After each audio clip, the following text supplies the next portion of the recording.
This conference will now be recorded. Okay,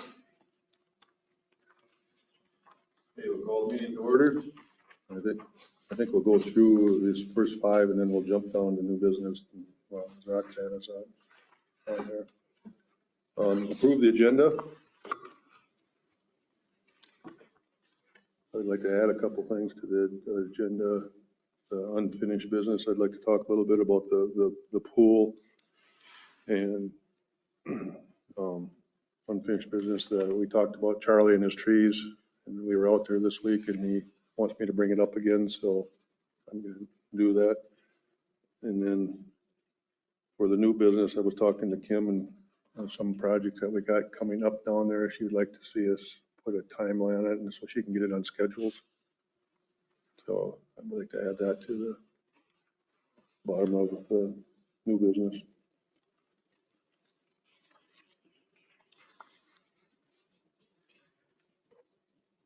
I'll make a motion to approve with the additions. As noted. Second, the agenda, all in favor? Aye. Opposed? Carried.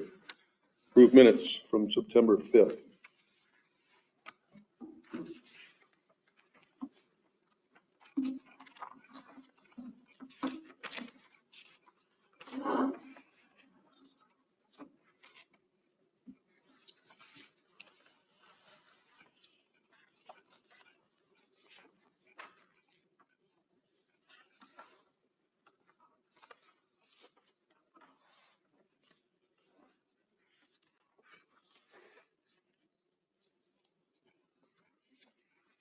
I'll make a motion to approve the minutes.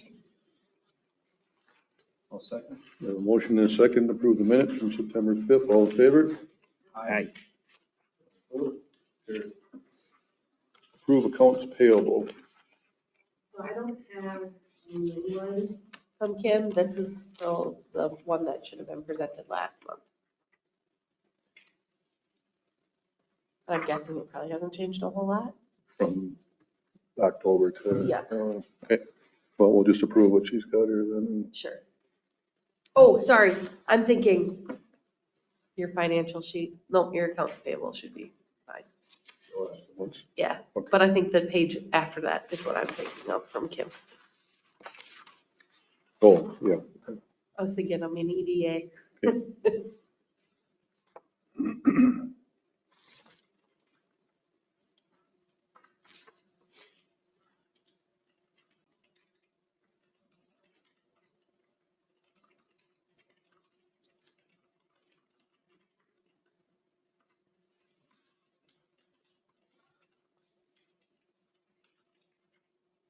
Is there a reason why we always wait so long for the reimbursement for the pool thing? Is it just always done at the very, very end of the season?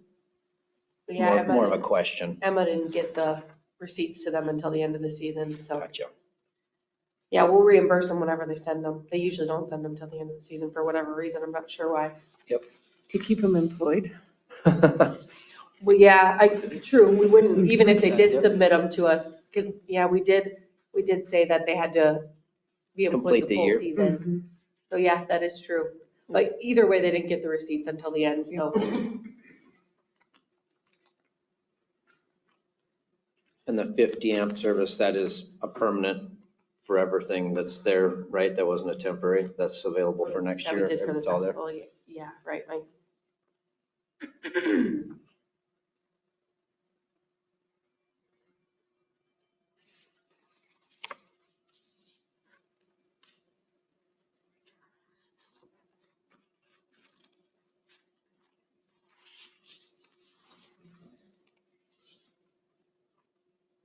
I'll make a motion to approve accounts payable. I'll second. Aye.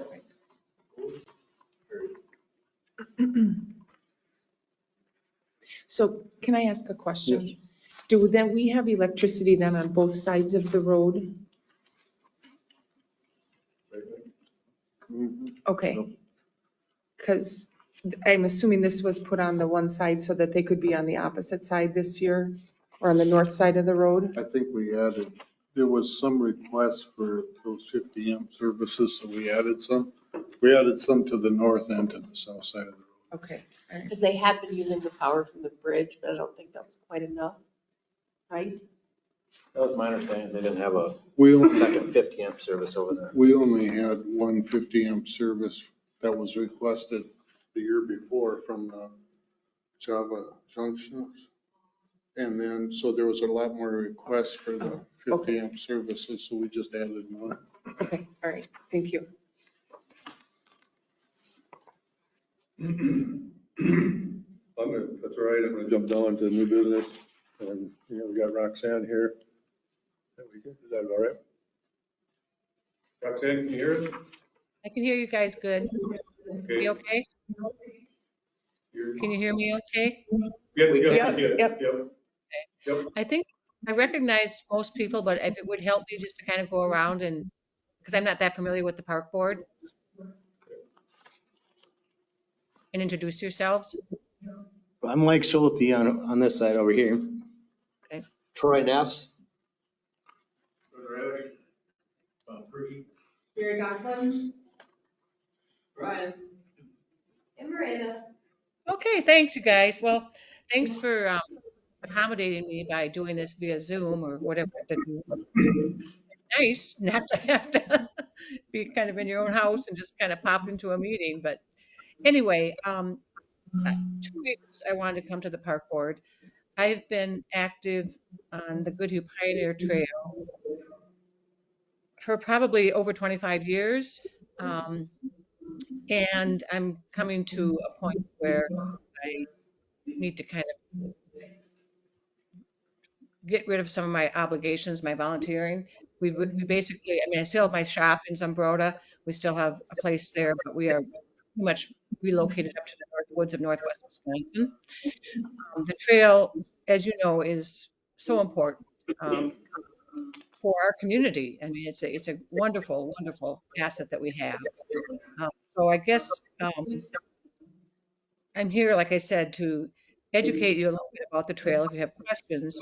But then as far as me kind of figuring out a succession plan for myself, what I thought about over the last couple of months was going to each of the cities in the county, Rhoda, Pine Island, Goodhue, and Red Wing, and going to their park boards and see if I could get a commitment from one person or somebody, find someone that would be willing to kind of be a leader in taking the management of the trail over. Not the management, because we are not manager. We're basically called a friends group.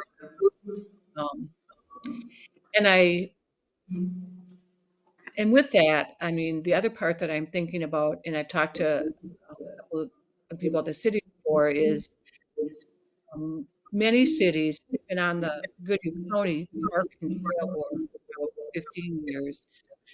Many cities not only just have a park board, but they include trails. And as a second point of why I'm here is I would encourage the park board to consider making their board a park and trails board. There's a plan that's probably 20 or more years old for trails within the city. And I don't know if there's really a spot in the city that manages that or like recently I sent a notice to Brian about a grant that I saw that would have worked for the city. Kind of a lost opportunity because the city didn't. Anyway, that's the other thing that I was thinking about. That's up to you guys. Is if the city would ever consider expanding the park board to be park and trails, mainly just to keep the trail system going and the vision that we had or that the city had some years ago about how to improve the trails within our city. So I don't know. I mean, do you want me to kind of give you kind of a little history of the trail and what I've done? I do, yeah. Yes. So I gave you got a couple handouts that Miranda printed out for you.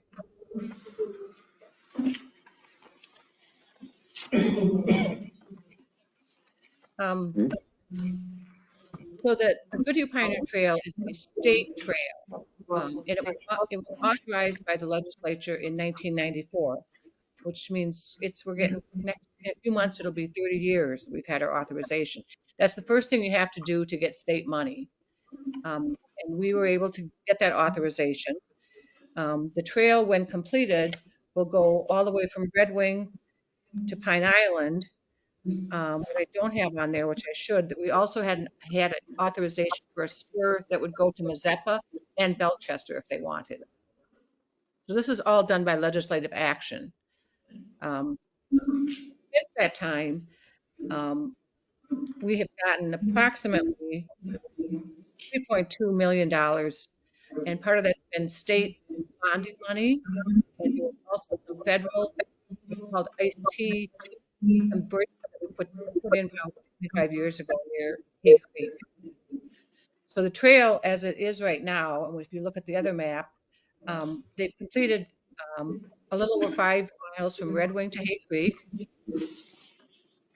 And then also our trail that comes from Zumbrota that goes out about 5 miles. And I have to say that was a lot to do that trail, Zumbrota out. It took a lot of work to get the DNR to agree to that, because they don't like to split it up. But there was so much from the Zumbrota area that they agreed, and we already had the land. It was all state land. They agreed to do that, and I think that's been there for 12 years. And hopefully you as park board members have seen the benefit of that trail, even though it's not a huge used every day by many, many people. And again, it's a great asset to our community. As far as the what's in the future and what's happened in the last couple of years since COVID, one big, huge step forward was there was a piece of land, if you look at the map, that Creek, right there at Hay Creek, across the road, it was a private piece of land that was held up in an estate. And it's not a huge piece of land, but we really needed it to get to, it's only maybe probably less than a quarter of a mile of what the land that we needed. Then it takes us right to probably 5 or 6 miles of state land. So that was in the works for probably the last 7 or 8 years. And finally, family agreed to sell that piece of land 2 years ago. So the DNR has that land now, which again is a huge, huge step forward. They can now develop it. It wouldn't be all the way to Goodhue, but it goes through some of the most beautiful parts of southeastern Minnesota, Hay Creek, along the river, and goes up on top of the hill. So that's a huge thing that's happened since COVID. The other part that's been a long time in the making is we go out like about 4.5 miles out of Zumbrota, and then we did buy some property that's in the trail a number of years ago from a private landowner. And then there was one other piece of property. It was owned by the Mattis brothers. And that piece of property, actually, well, it's not owned by the Mattis brothers. It was owned by the state. 50 years ago, when the railroad left, most of the farmers bought their land or got acquisition to it. Some farmers didn't. The Mattises didn't. So they farmed that land. They used that land, but it was actually state land. So this has taken forever. We finally have reached an agreement with them where what we did is kind of did a land, well, it's still going through their land, but it's not going right through their cornfield. It'll go around. They did kind of a swap. And it'll take us out to County Road 6, which is, again, kind of because when we did County Road 6, 7 or 8 years ago, the county, that county engineered, agreed, because I'm Goodhue County Park Board, they had some extra money and they made really nice wide shoulders. And you see that when you're driving on County Road 6. Part of the reason they did that was that in case this trail gets out to County Road 6, we can get people back in. If they choose to, they can still turn around and and go back to Sparta. But it's a nice loop if they want to ride the shoulder. So, yeah, that's kind of the updates. I mean, we still have a ways to go. But what the Goodhue Pioneer Trail group is, it's really called Friends of the Goodhue Pioneer Trail. We're really just an advocacy group and part of what we do is educate, and a big part of what we do is try to lobby the state for dollars, particularly when it's a bonding year. Sometimes, and that's complicated, but I'm willing to really give you all the information you know about that. But the thing that's encouraging for us, I mean, there are so many trail requests in the state. And we've hung in there and we've endured and we've gotten some trail done. But we've also to the point now with this new Hay Creek acquisition that we're rising up on the DNR list of requests. I mean, they see this as a viable trail.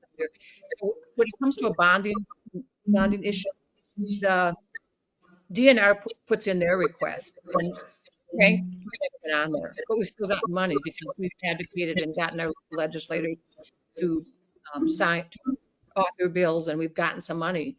Well, now we're getting closer that the DNR is like, oh yeah, we got some good land here.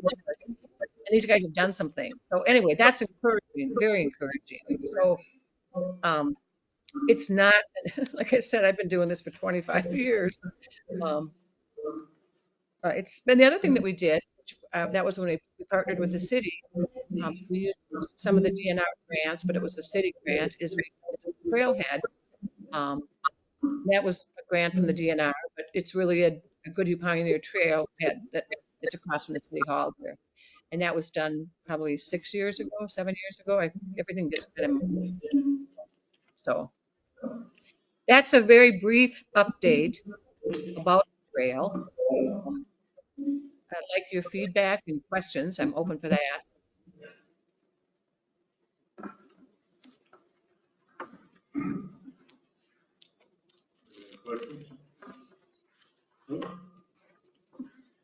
So you're looking for like a Friends of the Trail replacement group where you have like a group already going right now that you're leading? Well, no, we haven't met since COVID, okay?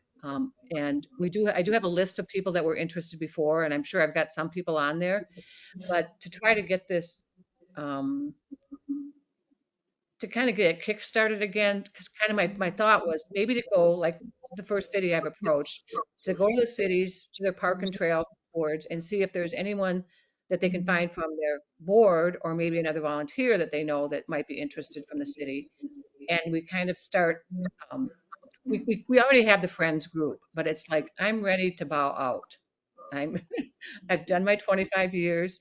I feel really good about what I've done, but I'm at a point in my life where I have other obligations. I'm very, very active in the state theater, and I'm in Northwest Wisconsin most of the time. So yeah, I am looking for some help from the park board to try to maybe get a person. Maybe it would be you. It wouldn't necessarily have to come from the park board, or the park board could find someone that would be willing to serve on a committee. I'm ready to step in, so it's right up my alley. It's right up my alley to step into this place. So, yeah. I can, contact you and we'll just exchange information and we'll see what I can do to fill your shoes. I mean, thanks for all your work. Yeah, it's a great, I mean, we have so many good things going. The trail is really, well, if you've been out there, I mean, there's people on it every day, so yeah, that would be great. That's really what I wanted. And then I don't know, you guys can decide, but I think it would help again for funding and things if you kind of dusted off the old trail plan within the city and maybe included that in the park board. All right. Okay, well, Mike will get your contact and he can be. Yeah, and you, Miranda, you have my email. Why don't you send an email and copy both of us, and then I'll be in contact, and we can maybe have coffee sometime. Hey, cool. Yeah. That'd be great. Well, thank you. Nice to meet you, Roxanne. Yeah. Anything else you have about the trail? No, if Mike's gonna get involved with you, we'll, be in contact with him and stuff and through the park board and Yeah, we'll keep on the conversation here.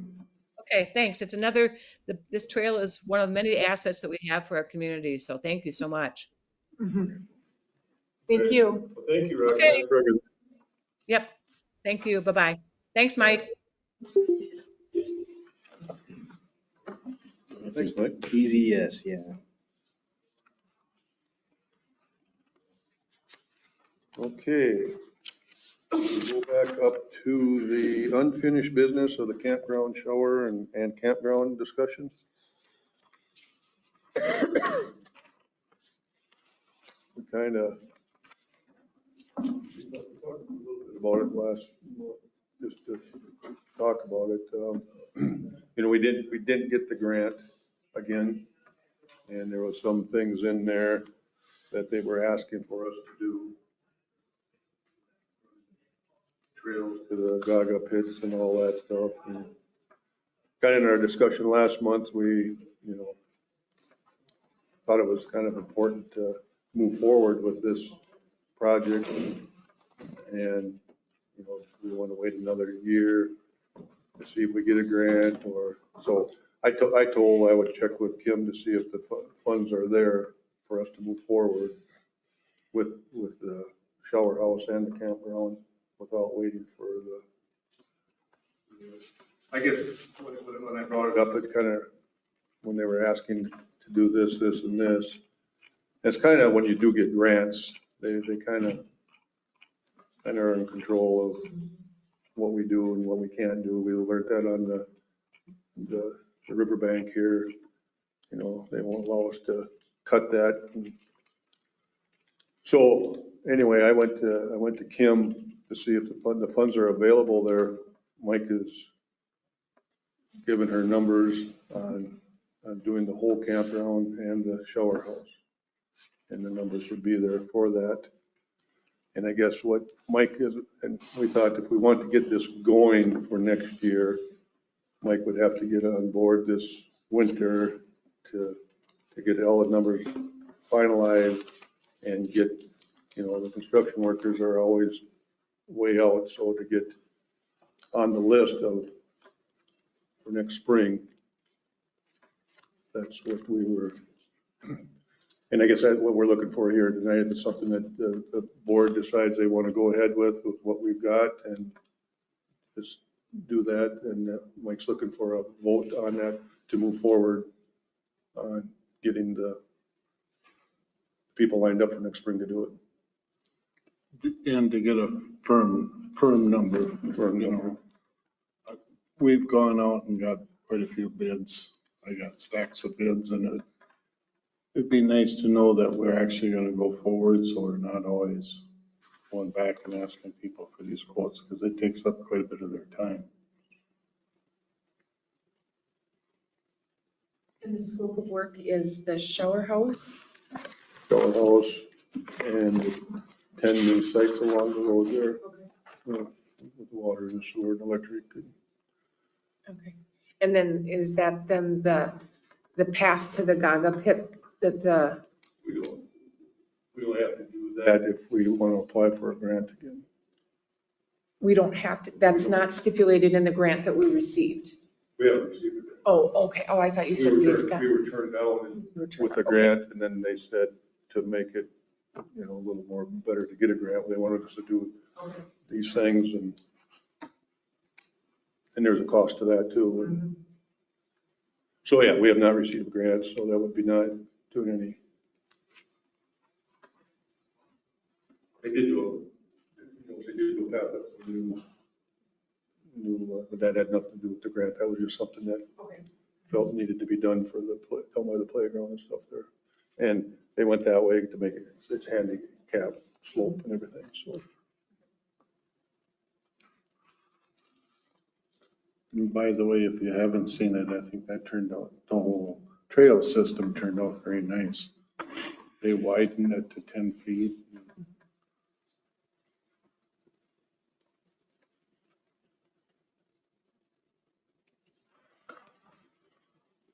Yeah, real nice. By the river there, can we take down that catch-all material next year? Is that That can come down this fall yet. I think we got enough established for grass.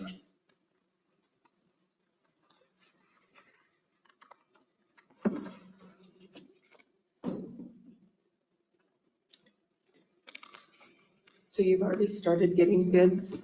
Well, this was for the grant. Oh, The bids okay. that I got were for the grant. Mike's gotten bids at least twice so far. And so we have to get them again, Well, we'd have to get a final number. the final numbers? That's going to be inflation Mhm. So on the preliminary bids, do we have enough money in the account that if we said, go ahead, do the shower house and do the 10 sites, we can afford it? and,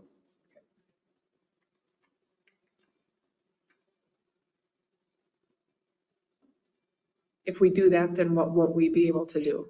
Good question. I was just thinking. I don't know, Fred had more of a conversation with Kim on that than I Okay. did, but there was going to be money to do this and finish up the dugouts, Were we forewarned about? So if we go ahead and say, yep, we want to do the shower house and the 10 new spots, and we have money for that, what won't we be able to do? Will we be short on money for other Well, things? I talked to Jim, in our fund, there's like $220,000 in our like our savings. That's for projects. So tentatively, what he's got prices on right now is $150,000 to do all that. So what's that? There's 220 in there. And I talked to her about, because these are kind of the last two big projects that we're talking about. And we had also talked about, I asked her if there was $10,000 there then to be able to get these dugouts done for next year. And so that 150 and 10, so there's still, it wouldn't deplete that fund. But, and that's why we're going to talk about the scheduling too for that. And that's what I asked her. I said, are we okay to take it down that low? And she said, the way I understood it was, yeah, we're still, in case something pops up, there's still 60,000 in there. If I heard it right, wasn't it, Mike? Mm-hmm. And just depending on what the bids come in at, of course. I anticipate they'll come in somewhere in that ballpark. It sounds like this is a revised plan just along the road, not the double-sided one. Right. It's just the 10 sites, we were talking, yeah, not to do another road through it. Yep, loop around and then they can back right off the road that it's there. And they'll have electricity and all of that. Electricity, water, sewer. Okay. And then the 10, I think it's 10 sites. So it was 11, but 11, because the one at the end was going to be the manager site. And then 10 other ones. And that also includes a little emergency exit all through the pool. And that's something, if that's something you do, go ahead, or we do decide to go ahead with down the road, we should, depending how that fills up, there's always possibility to kind of read what's the existing, because they had stubbed a water and sewer to that area when they went out to the mid-am there. So we could add more water and sewer sites. If we wanted to down the road. I mean, not add more sites, but add water and sewer to the sites that are already there. But that could be a project once, if these fill up or whatever.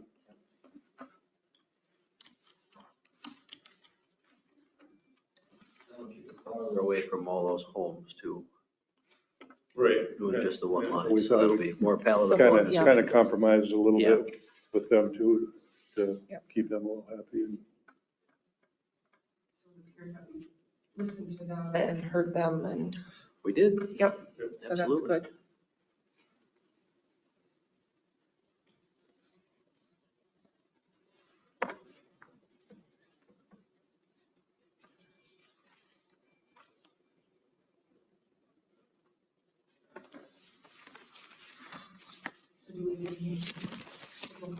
Yep.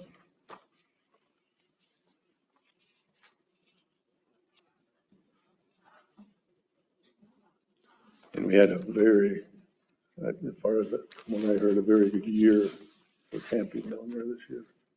I think it was one of the higher incomes, the highest for camping.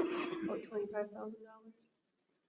Not sure how much of that is offset by utilities, but we've never taken in that much. When you talk about utilities, they would be paying, they would each have their own electrical service with a meter, so they would be paying for their own electrical out there too.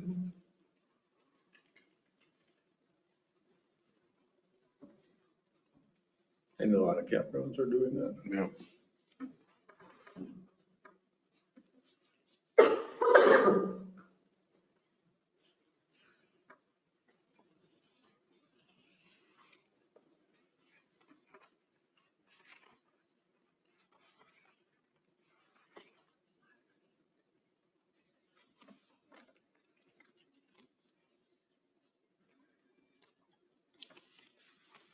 So we're paying $25,000 on how many sites now? Do we have out there? There's 12 there, isn't there? 12, so, Or three seasonals and then the rest are all yeah. overnight. I think So there's, I think that there's stands 12. to substantially increase, if the demand is there, you're gonna offset the spending pretty quickly. And I just want to clarify, are you looking to add, this is 11 additional sites or make actual pads for just 11 sites? 11 additional. 11 additional is what we have, but you're going to make pads for the current ones we have. So they're actual sites? This is a standalone project. Got it. So you're, okay. So we'll have 11 padded sites that have utility plumbed. And then the 12 sites that we have running now, would we still rent them as non-utility ones or would they be gone? Stay the same. Non-sewer. Non-sewer. Mhm. So then we'd kind of have to have a different pay scale for Right. renting, I would Absolutely. think. Which is very doable because a lot of campsites have stuff like that. Okay. Or campgrounds, I should say, have stuff, different levels. So we wouldn't necessarily double, but we make 1.5 our income. Right. Our goal is with a waiting list of, there's a waiting list, I think, for many years of people that want to do seasonals. So our goal would be to do them 10 extra sites in seasonals. Okay. Even auction those sites off and just let the bidding war begin. Absolutely. Don't leave money on the table. How much will you give us? I don't know, do we need more discussion on this, guys? Yeah, like you said, it's a lot of money. One of the projects, a lot of money that we are going to generate income. Everything else we do out here, that's a lot of money. It brings no extra money into the park. Yep. And makes park nicer. Might increase the pool revenues too. People staying there, if the pool's still running. So our chances of getting a grant this next spring, if we hire a grant writer, are slim without the pave past the Gaga pits and all the like other improvements. So we have a really slim grant opportunity to get the other half of this next spring. Right? Yep, without those trail extensions, that was one of the main things they asked for. That'd be another season of no progression. That'd be tough to take. And we put in a grant. How much did we put in for the grant? Because the first time we put in the grant, I think it was with the sewer, the grant doesn't go towards the sewer. So I think last year we put in for 80, was it 180,000? I don't know if it was that much. It was a smaller bathhouse too, the second time. Right, but what I'm saying is, if it was 180, we're only gonna get 90, well, I shouldn't say only, but it is 90 from them versus how much do we have to spend? So we put in for a grant request of $55,500 with the match of the same. That's what they were gonna match us, is 55,000. Yeah. And not getting prices on what it would cost to put trails or all this other stuff. You know, it is, yeah, I guess that's the way I was looking at it. We have to spend $20,000 to get 55 from them. Maybe. No guarantee, we put them in, we still get the grant either, so. Right. Just depends on how competitive it is. What other make them look more attractive for grant funding. With the grant funding being the match, being the incentive, is there any set aside that we'd want to hold back in case we apply for that grant and get some fund matching rather than spend all 150 now and have nothing left to match if they say we match it? Or would we be able to use that 150 towards the grant? Again, knowing that we needed to spend the however much on the trail extensions. I never did get a number on that, but the one was gonna be a ways because we needed to get a trail all the way over to the basketball court or where the hockey rink goes. Basketball court, what's the paddle, pickleball courts. And that's quite a ways to get over there. So.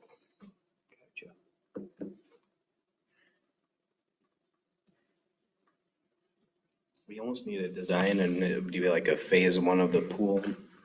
Phase 1 is the campground, phase 2 is the trails with the grant access, phase 3 is bonding a pool. Like we have like a multi-decade plan. Absolutely, that's exactly what the grant writer said. Kelly, she said it would be much better if there was a phased plan and we could show this is what we've done so far. You know, we used our own money for the campground type thing. So the next thing, you know, if it's a pool, if we're looking for grant dollars for that, or if it's whatever it is, we can show that, hey, we've already put a bunch of money into the park, you know, help us out on these extra initiatives of, yeah, extending those trails or whatever it might be within the park. So that's another thing. I think that's got to do with what Fred talked about later on here in his ads as far as the future planning.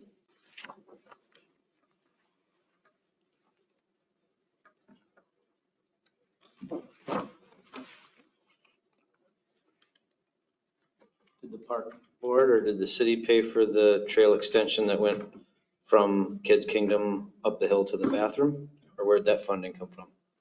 The trails are still in the city. So, yep, they did that. Gotcha. What was the cost to do that versus the cost to go from where it stops at the old bathhouse over to the Gaga ball pit or to the hockey rink? Would that have helped? I'm just thinking, would that have helped our cause more so with the grant writing? Had that been over to some of that and then left the bathroom abandoned? Well, they would make that same request for that new bathroom as they have an access to it too. Yeah, that request would have come as well. When you move the bathroom up there, there's not a good route. Technically, you're not supposed to send people down the road and then through the other road, the parking lot road up there to get to the bathrooms. So to not have an accessible route up there, somebody would have called us out on it. It would have been a ADA complaint at some point. And then, yeah, future grants in the park would have required that. So that made more sense to just do that now when they're out there. And that's kind of like that new bathhouse design would have a trail, well, they would have that emergency exit out through the pool, but also a connection of a trail to that new bathroom back. And that's would get moved up on out of the floodplain too, so. That's a great consideration. Is the floodplain and even closer to the trail? Would that bathhouse then be open to people who use the trail? Yeah, So I usually need one about that time when I'm walking out there. the design is to have the actual, The trees anymore. pass this around, it's a little small, but to have the actual showers separate from the bathrooms themselves. Oh, sure. Use the restrooms and then If the somebody's- bathhouse If only. for somebody's the- using the shower, then they, Yeah, that was one comment that I don't even know who she was that was out there had made. That one asked about where the dog park is located in town. The second one was, why are all the bathrooms locked? Like, I've been walking around this park, I kept find a bathroom that's open. And I was just like, I don't know.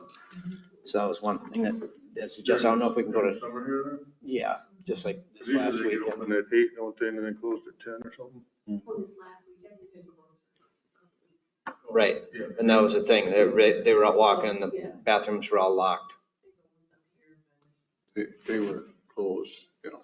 They're not anything close to being able to winterize them, or you have to winterize them, I should say, because Sure. they'll freeze up. Freeze up.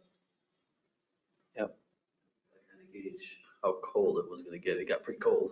Right. So, And we're into the first November already too. Usually the end of October is when they get closed, so.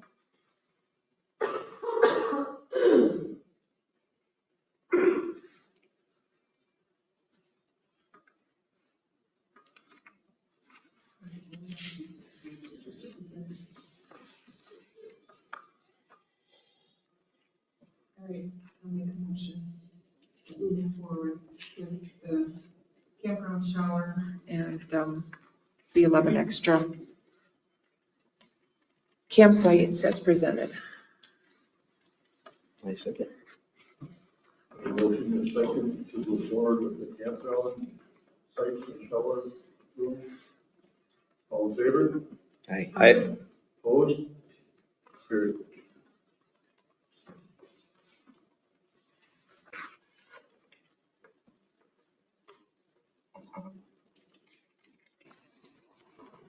Okay, ZM School request relocate sign from 18th Street.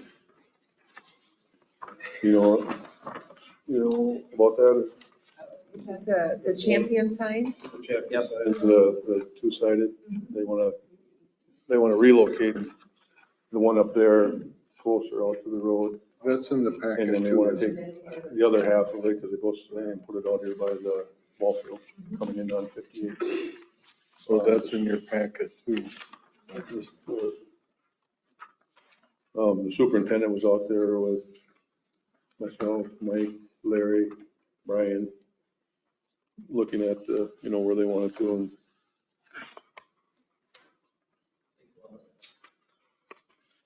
What do you want to see?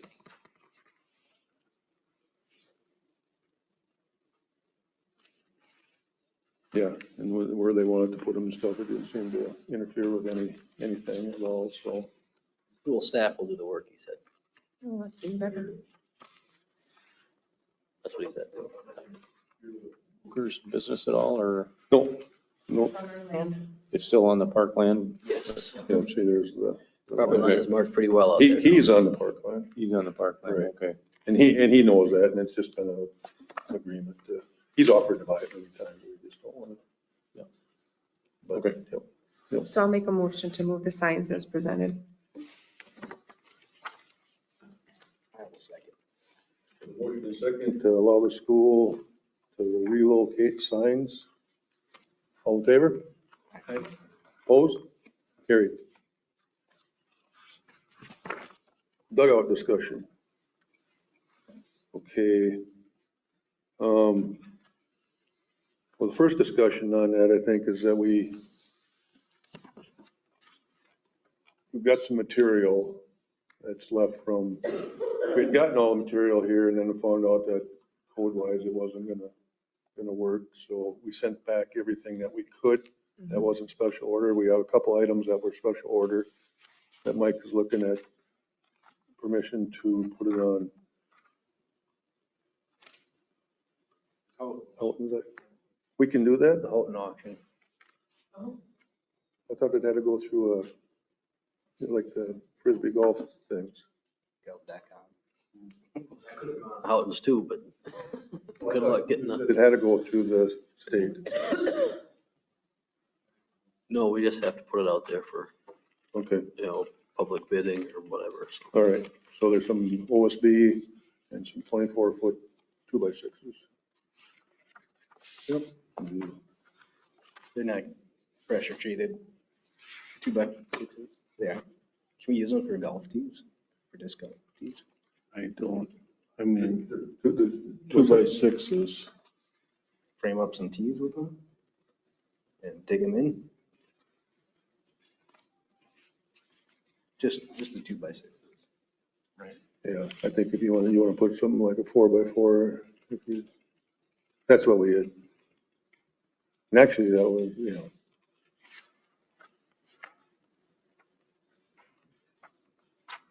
I mean, depending on what the bidding goes for, it wouldn't hurt to put some sort of minimum on there, but to your point, whatever the framing material is gonna end up being or what you'd use for a bench or somewhere else, if you're gonna order up just standard 8-footers or 10-footers, would it be cheaper just cut them and keep them versus if somebody buys them very cheap? That would be a concern.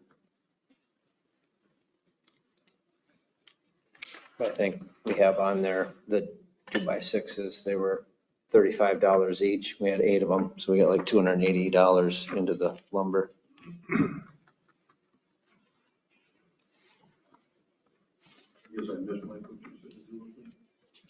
They're like a 4x3 golf tee. Is that about close? The original proposal by Nolte and some of the other guys there was closer to a 4x8 sheet. Oh, it's a You can long. get a little bit, it's like a short little sidewalk, a runway, if you will. So you get 4 or 5 steps as a run up to tee off and do that. I mean, we could get half of our golf tees, disc golf tees, framed up and just a box of that. And you could probably, obviously, reuse it. It wouldn't be a one and done thing possibly. You can strip those forms and reuse them potentially.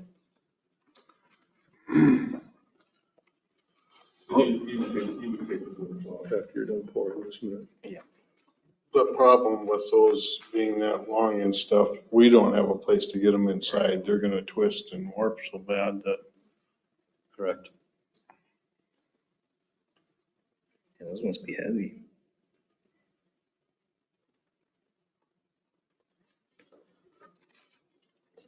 Whatever's easier. You know? I would agree with that. Whatever is the least inconvenience for the staff. we wouldn't be pouring them 6 inches thick anyway. Probably not only 4 2 by inches. 4. Fours. Like I said, typically, these things do pretty well at auction anyway, right? Usually that lumber seems like it does pretty good on those auctions.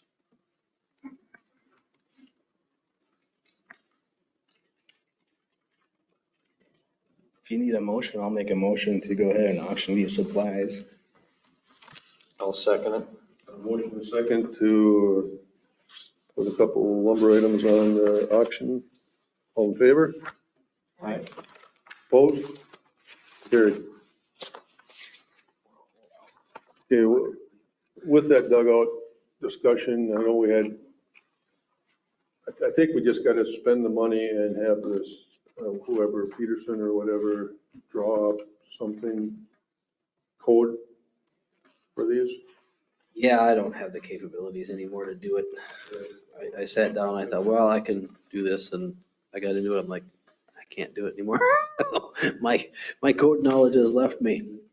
This Peterson is the guy that we've used to draw the bathrooms and the showers and stuff. He's out of Lake City, and I would like to have us give Mike permission to talk to him, and, you know, he can probably give you an idea of what it's gonna cost, and it's not outrageous. I would just say, then he gets the beam sizes in there, the anchor, he'd have all the anchors in there.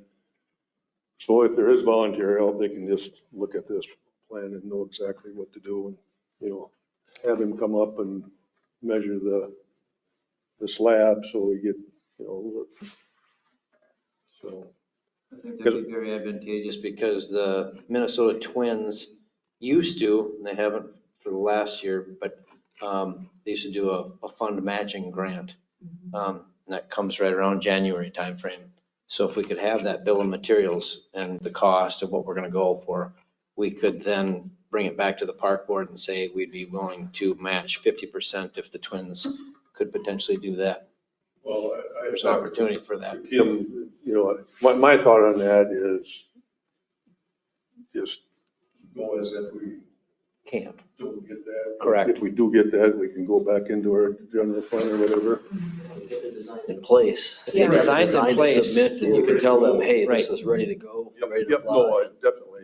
That's why we give Mike the okay. He can get a hold of Peterson, and it shouldn't take him that long unless he's swamped, but to draw up, well, you just gotta draw one, you know. Correct. And then Mike can take that down and get the bill of materials or whatever, and, yeah, then we'd have that ready to roll. That was one of the stipulations for the Minnesota grant anyway. It was a 50% match. They'd match your funds, 100%. So it's basically a 50% off coupon. And it could only be used for dugouts, fencing, or infield. So no bleachers, no, things of that nature. But that would go a long, long way to improving the quality of the dugout, adding more fencing for bullpen or adding in some new bases, getting in some new ag lime, really making those fields tournament ready so we can start hosting some stuff out there. Long enough, we need just to need to move forward on it. Correct. So, They were on that again this year, right? Twins? Yeah, They were and gonna that's, put money we were towards it hoping to again. get that proposal together so we could request funds come January 1 and get in line this year. and like the egg lime, I think you put some in every other year, and I think that's still a maintenance fund in there for that stuff. Correct. That would be Right. different than what the dugout. Right. I'm just thinking we can make our 10 grand go twice as far Yep, if we could get yep. any of that to go. So do we need a motion to get so I'll make a motion that we move forward with getting a professional Design. design bid for the dugouts. I'll second. Motion second. Plans and the material list of stuff for the dugouts, all in favor? Aye. Opposed? Carried. Can I get excused at this point? Is that okay? Need some quorums, I'll join the teams meeting while I drive here. Oh, yep, You're good. You're good? yep, Okay. yep. Thanks, Mike. Please excuse me. Okay, just, they added in the unfinished business, whoop, We still have the removal of the old bathrooms too. Under new business That was B, under new business. under new business? removal of Right. the old bathhouse. Right. That's coming up. That's It's still Oh. coming. Okay, sorry.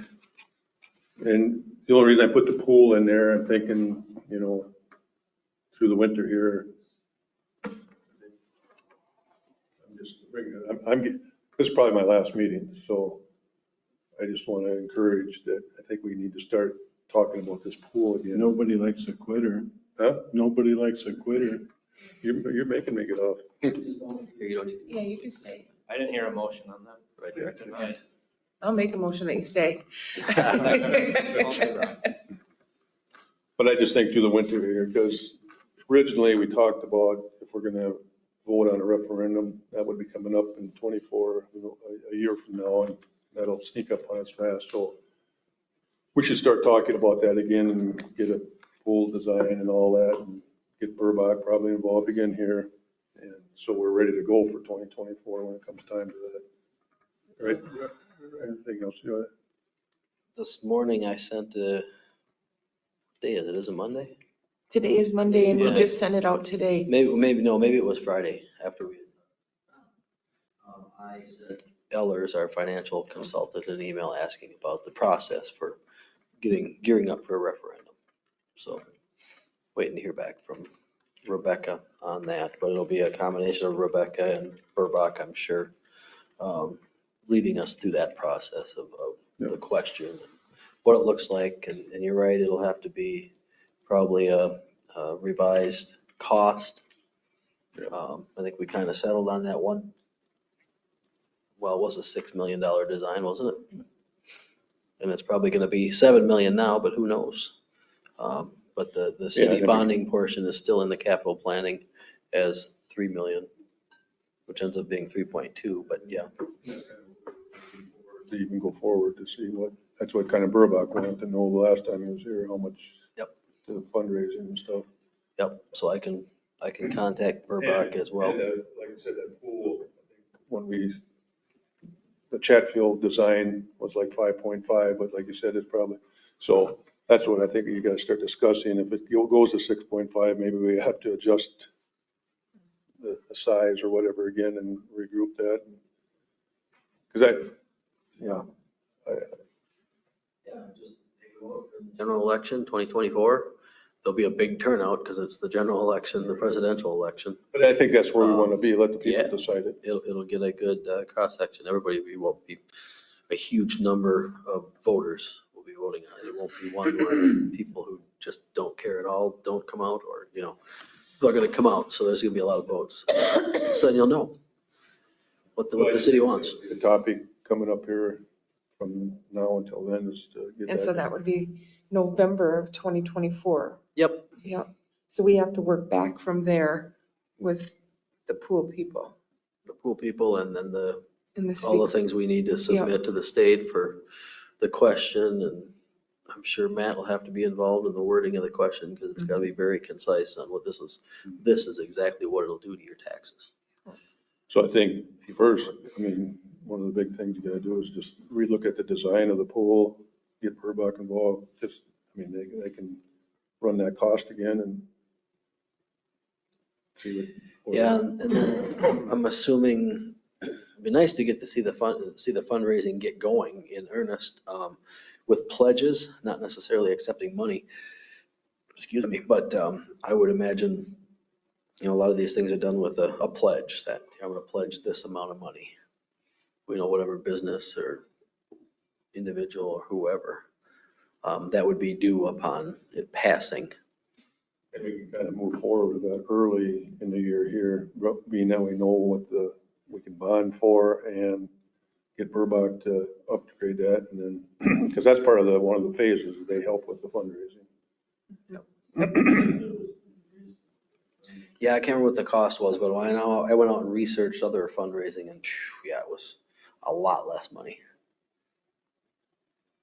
But that could be done, between now and spring, getting that all dialed in. It needs to, yeah. Because it'd be nicer now than too, it was, okay, we dial on this pool, it's, when they give us a price of 5 million or whatever, we know it ain't gonna change much from then to November, so. But it'll have to get going on that. Yep, I'll contact them. Okay, but any other on the pool? Okay, then, I know that one meeting I had to bring up about Charlie, he wanted to plant trees, evergreen trees on the park side, because he didn't have enough room on his side. And I know at the last meeting, it was like, no, we don't want evergreen trees, because we'd have to maintain them and Mike and I were out looking at all the boundaries the other day, and he came out then, and he was very good, very, very good. But he didn't I told him, I said, well, the park board decided, you can plant oaks in the gully and stuff like that, but we don't want evergreens. And he said, well, what about arborvitae and stuff? Well, that does the same as, if it's gonna be on the, and I mentioned to him, I said, when you're gone, the next people, when these trees grow into there, they're gonna tell us to get them trimmed out of their yard. Well, I don't see that happening or whatever, but I said, well, you can't guarantee that. But he asked me to bring it up again because he just didn't understand why you couldn't do that. But so I just want, if you want to still stay the same, which is, and he's moved everything that we've asked him to, except for the shed that's hanging over, just the overhang 1.5 feet. And he was wondering if we would be okay with just putting something in writing that if we decide that not to make him move that or cut that off, just so when he does sell it, he can just say, hey, this is hanging over on the city. And I looked at it, and it's, a foot of the overhang. That's. So, we went out and put those points in, and everybody, and that's all that would be left of Charlie's. that lean-to off the back of his. That should, because he did move the pavers. He Move the pavers and everything. This side. But anyway, as long as we talk about that, so we got these points GIS system now. I can go back and, if there's nothing there, I can get them put back in those points. And so that's gonna work pretty good. Those points are all based on coordinates, And so it can so, go right back. so we go into the trees and they're gonna set me up something with the trees too, but that's all the ash trees we put in last year. And I think there was like over 128 of them. But what they're gonna set up a layer for me to go through now and mark these, and mark them as they're gone or removed. See that they allow you to put in all that information into there. And type of trees, size, and damage, and cut down is what, the requests are for that. So it's kind of a handy little tool to have. Yeah. And it's gonna help, I call it park boundaries. I don't wanna call it property pins because we'll get in trouble, or I'll get in trouble, probably thrown in jail. So I'll call it park boundaries.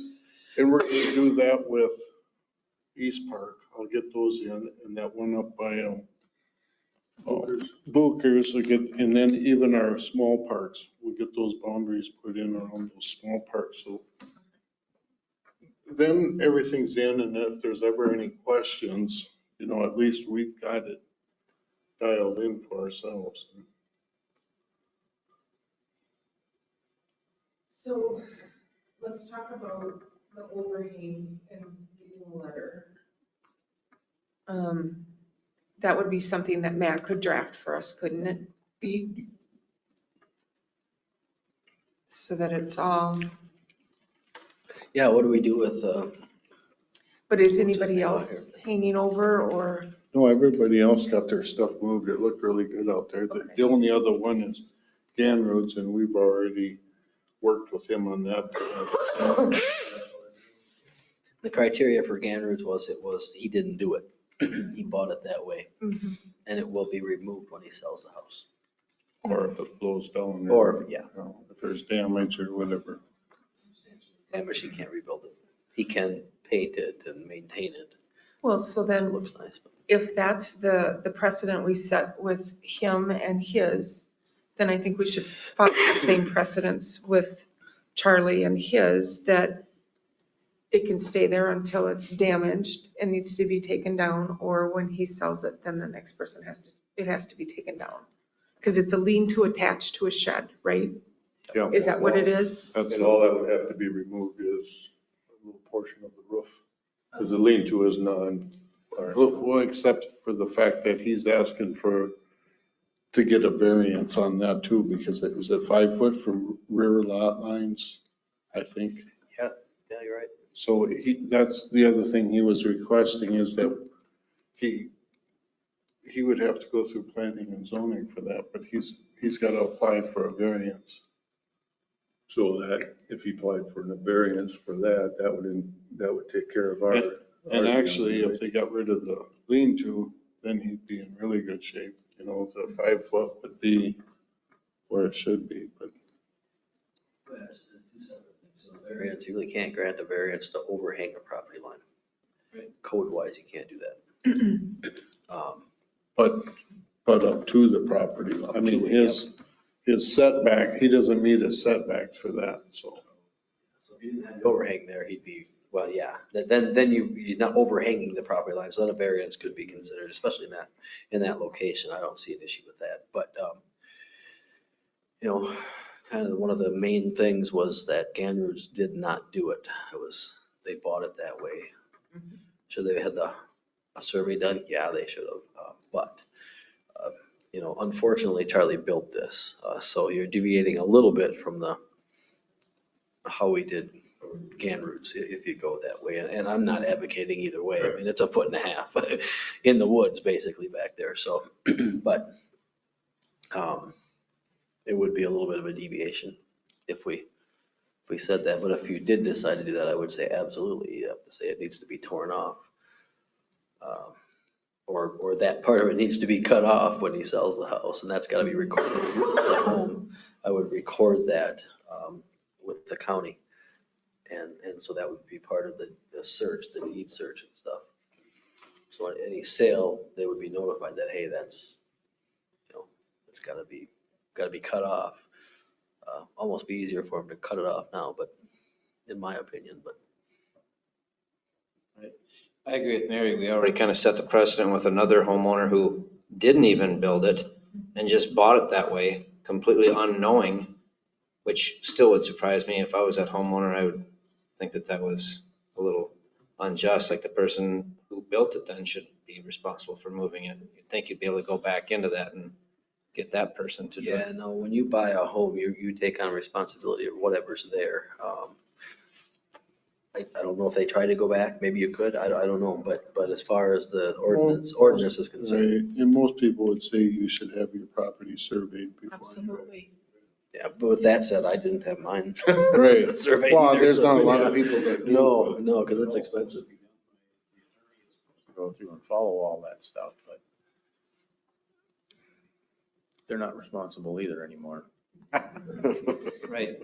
I'm not trying to solve it here in this meeting, but you'd also think with a building permit and things like that, like everything I got signed off on and things, you gotta, like, there's blueprints and you have to follow that, and somebody else comes in and signs off on them. Like, I can't just submit a blueprint for my third stall garage and then build it way over into my neighbors and the county signs off on it. Well, there was some, not for the lean-to, I think. Yeah, oh, not for the lead to, no, right. Yeah, for the lean-to, I don't think there was ever a permit pulled for that lean-to. That's how we ended up where we're at today. I think to avoid the hot water and treating people differently, we recommend that he either cut the lean-to off now so it's in compliance, or it's gonna have to be written up the same way as it's done for the other people and say that it'll be the next homeowner's responsibility to do it. That'd be my suggestion. I think we did have Matt write it up, didn't we? For damage. Especially if it's just on the back of a outbuilding, that's just like an extension lean-to for firewood or something like.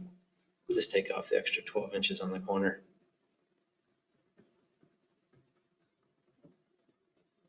And maybe he'll decide to do that rather than write it into having something recorded on his property at the time of a sale. It would be his responsibility then to pay for that as well, wouldn't it? Yeah, and there's a cost to that. Pay for the, yeah, recorded, yeah. So was that what we sent him a letter on that? It's like, this is, if you want a variance on it, it's gonna cost you, or you're. You've been talking to him, so if you want to talk to him and just tell him. I don't think we can offer him a variance. That has to come through the, What we did with Grand Reserve, that, recorded, I mean, I guess. To have Matt do it. right. Because Grand was paid for that, right? I can't remember what Gander's paid for. Do you recall anymore? I might have paid for the recording and We told them they were responsible. we did, but I don't know that I don't know. I can't remember exactly which way it went. I'm guessing I paid for I didn't. I'm guessing we paid for the recording of it, which I think it's $45. Okay. So I think we would probably do that. I mean, it's not much money. So we'd probably just do that if you wanted to go that way. But, it sounds like he wanted a piece of paper that says he didn't have to do anything with it to go along with the house if he ever sold it, which he's not going to get. You just want to pass it on. They know that. Yes. Okay. Ask. No, Might as well. for sure. So do you want to just continue to talk to him or just let him, hey, we talked again and you, Well, we'll send something to him like we did to Grand Roots. And then the trees. trees, okay. Are we gonna motion anything on that? Oh,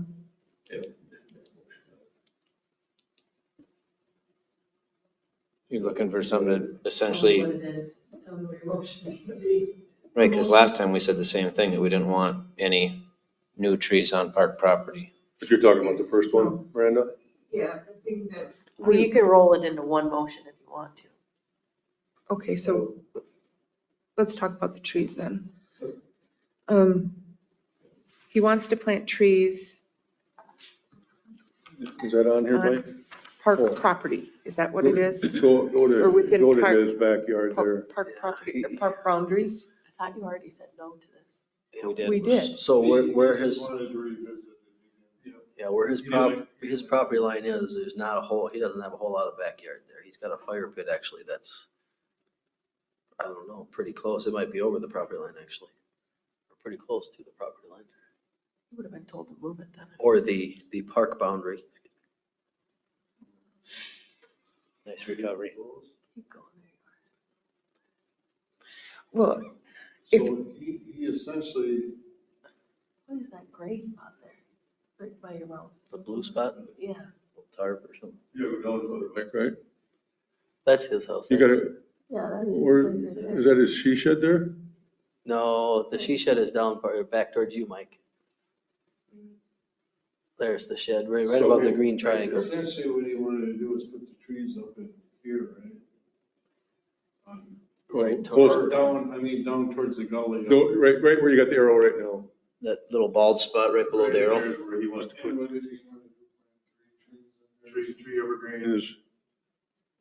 So now he's actually sick of the people walking. He says he can, I can't see nothing back there. Well, when you look out towards the park, you don't see much. And what he had said, he wants to get 3 trees there to have a whole buffer there, because there's so many trees that have died in that gully of regular trees, so he said, I don't want to see the park, I don't want to see the people walking on the trails or anything, is what he had said. And so, but I made the comment, I said, well, you surely could plant them on yours, so then, like, we're talking about, as they get bigger, it takes up his small backyard, but. He knows what size his yard is. Right. Anyway, I'm just passing on what you want me to readdress. But I think then too, if you want to stick to whatever we talked about last time, would you send them a letter this time? That's kind of just my feeling on it, kind of going against what we were trying to accomplish out there, is get everybody's stuff off from. That's my biggest fear. We put evergreens in there and the next guy is going to say, well, we ran into that problem when the gal was going to move her fence. We got it up by the park shelter. She asked, I'll move the fence, but your evergreens are growing. Unfortunately, I So think, they went and trimmed them all. Plant evergreens down farther, so it's not, Down further. In the gully. so it's never gonna get onto whoever's land that might be in the future. So, that's pretty tight back there. So where you get, he wants it right on the edge of the gully and then it drops off pretty fast.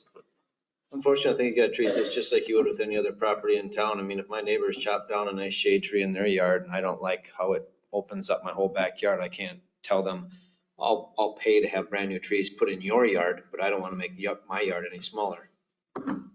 Sorry. Well, and he had Doesn't said work that that a way. lot of the trees have died in that lake, so he's lost a lot of, I said, well, that's nature. Right. That's just what happens. Again, doesn't hurt to ask, but if Bob and I are next door neighbors and he clears out his whole backyard, that's Bob's yard. I can't do anything about it. And this happens to be the city's backyard and those trees have died. And even though it's a very, very generous offer to pay to replace some of the downed trees. I mean, that's happened. Right. Out to Canop, when we sold them. So, yeah, it happens. So I don't think if it's, you want to stick to whatever we voted on last time, we can stick to that and just. No, he just wanted me to and I did that, so I think we send him a letter then that explains all that and what we talked about last time and.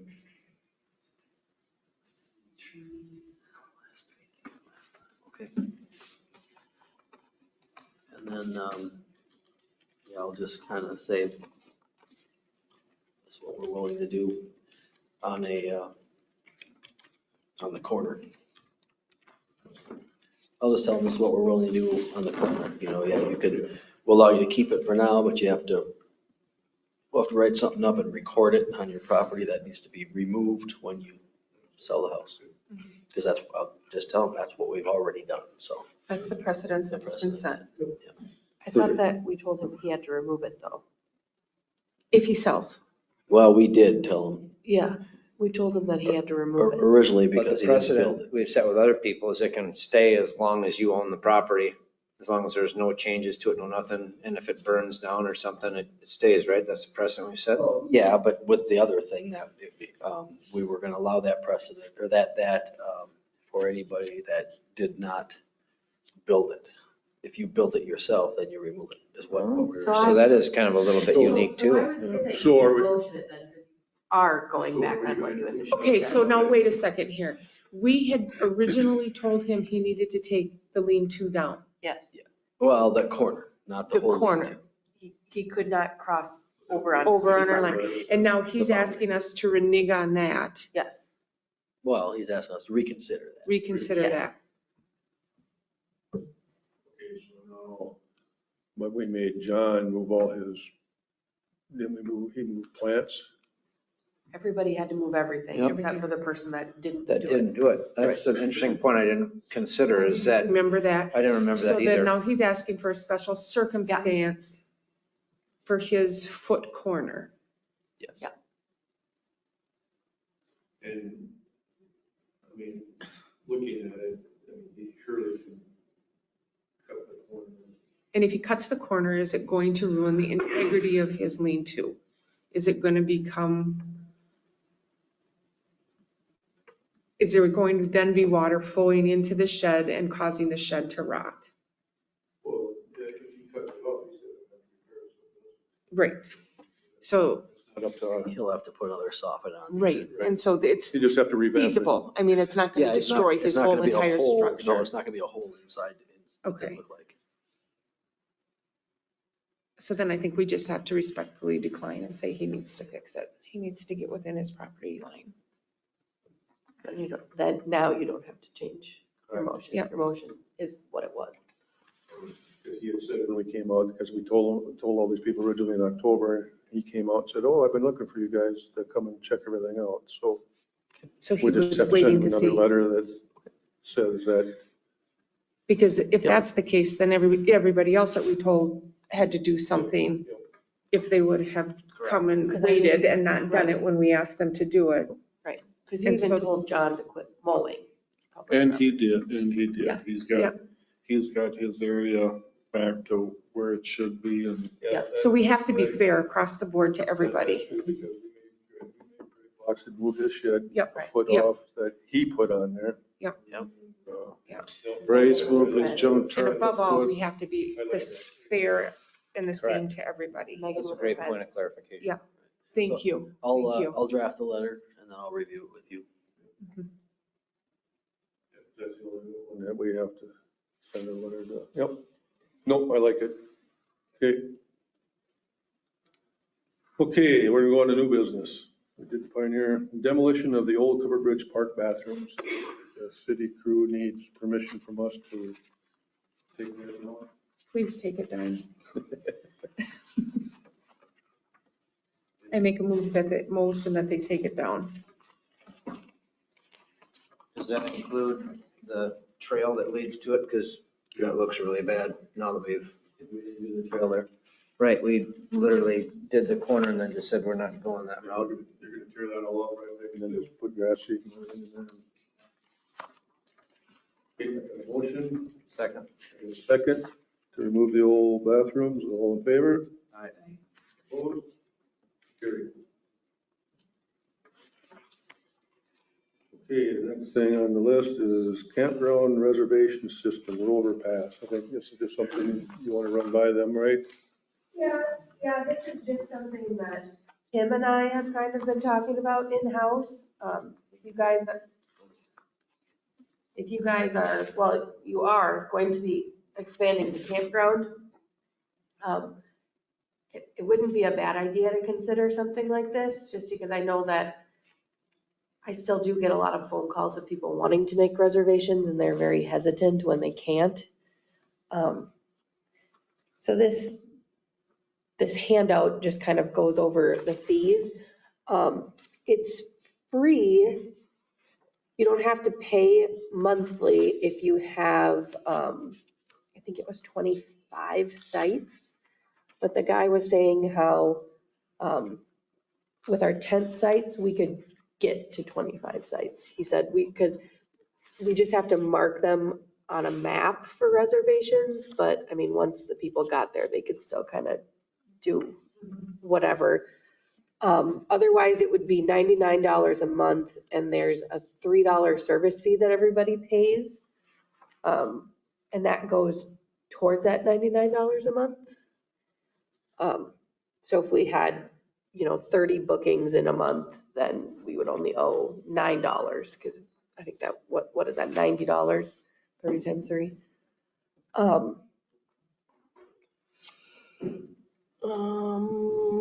Let's see, what else was there? Oh, and Rover Pass, so they have like a website that's kind of like an Airbnb, but for campsites. If people book off of that, they would get a 15% commission off of it. But if they book just like through, like if they know they want to come to us and they don't go to the Rover Pass website, like they use, there's an app and all that stuff too. Then they don't get that commission fee. So where they make their money off of this is when people, just out in the wild find us through their website without knowing they're going to come here. So it sounded pretty good. They're really the only thing that yeah. Yep. So like when you go to a big camp place and you go onto their website and you do an online reservation, it'd be similar to that. But we wouldn't want the seasonals to go on there to book. Would be noted We as. can, like Want to have to give them 15%, 1,500. But we could have them create accounts and we could bill them through there. Like it's a whole software. Because we want to get to 25. Yeah, So we need all those seasonal sites too, or the seasonal sites as well. right. Yeah, he recommended that we do that because we can invoice them through there. And I mean, it's a whole thing, like if we ever. The, say, 1,500 to 2,000. Only if people book on their website. So they'll advertise for us on their website and you can like pay money to be one of their like top 3. I can't remember what they called it, like a. Boost your. Yeah, like when they search your area, like you pop up in the top 3, like you have to pay money to get those spots. Yeah, no, otherwise, I mean, if people just call us and book through our system, like with us or Through our through our website. webpage, then they're not taking a commission off of that. So if they were to call and book through you or through our website, do we have a website? Yep. Well, yeah, we could just link it through our, So then they pay $3. But if they go to roverpass.com and book it, then that's when they get the 15%. yeah, We, the fees, they are paid by the campground. So the Oh, we city, pay the city would be 15%. paying 15%. So if so Fred, we would be losing that money off of the reservation, or, you could change your cost knowing that. I don't know how many bookings we would get that way. I'm not sure.